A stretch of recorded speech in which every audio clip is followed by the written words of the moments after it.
तर नमस्कार मित्रांनो. आता तुमच्याकडे जेव्हा एक असा एखादा प्लॅन येतो आर्किटेक्चरल प्रोसेसमध्ये आपण जेव्हा काम करतो त्यावेळेस आपल्याकडे असे ड्रॉइंग्स येत असतात. तर आपल्याला floor plate area, built-up area, carpet area असे वेगवेगळ्या प्रकारचे एरियाज काढावे लागतात. बट तो एक सिंपल ब्लॉक नसतो. तर एक सिंपल एक्झाम्पल मधून आपण समजून घेऊ शकतो. आता सपोज जर एक फ्लॅटचा प्लॅन आहे तर त्याच्यामध्ये हे डक्ट्स आहे. तर आपण एक साइट प्लॅन घेतलाय थोडक्यात किंवा हे आपला एवढा हा प्लॉट आहे आपला आणि त्यात ब्लॉक ए आणि ब्लॉक बी हे दोन असे टॉवर्स आहेत.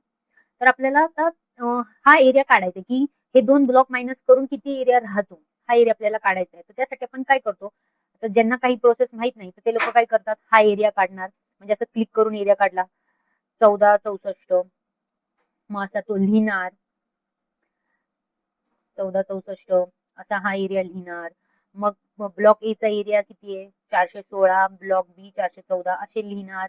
आणि मग तुम्ही हे करणार, त्याची ऍडिशन सबट्रॅक्शन जी काय असेल ती करणार. सपोज मग आपण हे याच्यातनं मायनस करून मग इथे लिहिणार तर ते आपल्याला आन्सर भेटणार. पण ही एवढा लॉंग कट मेथड करण्यापेक्षा simple just a second 30 second मध्ये तुम्हाला आन्सर भेटेल. त्यासाठी काय कमांड यूज करायची आहे, 2 वेळा ए प्रेस करायचा आहे, मग ऍडिशन सब हे करायचंय, मग ऑब्जेक्ट, मग हा आउटर स्पेस जो आहे ह्याच्यातनं आपल्याला हे दोन मायनस करायचे त्यामुळे आपण तसे घेतले. परत एंटर करून सबट्रॅक्ट देन ऑब्जेक्ट आणि याच्यामधनं हे दोन मायनस केले तर आपल्याला लगेच उत्तर भेटलं आहे 632.97. 632.97 हे आन्सर लगेच आपल्याला भेटलेलं आहे. Without any efforts, without any calculation. त्याच्यासाठी तुम्हाला कॅल्क्युलेटर वापरायचं नाहीये, साईडला काही करायचं नाहीये. जस्ट कमांड, तुमचे दोन्ही हात कीबोर्डवर आणि माऊसवरच असणार आहे. दुसरीकडे तुम्हाला कुठेही जायची गरज नसणार आहे.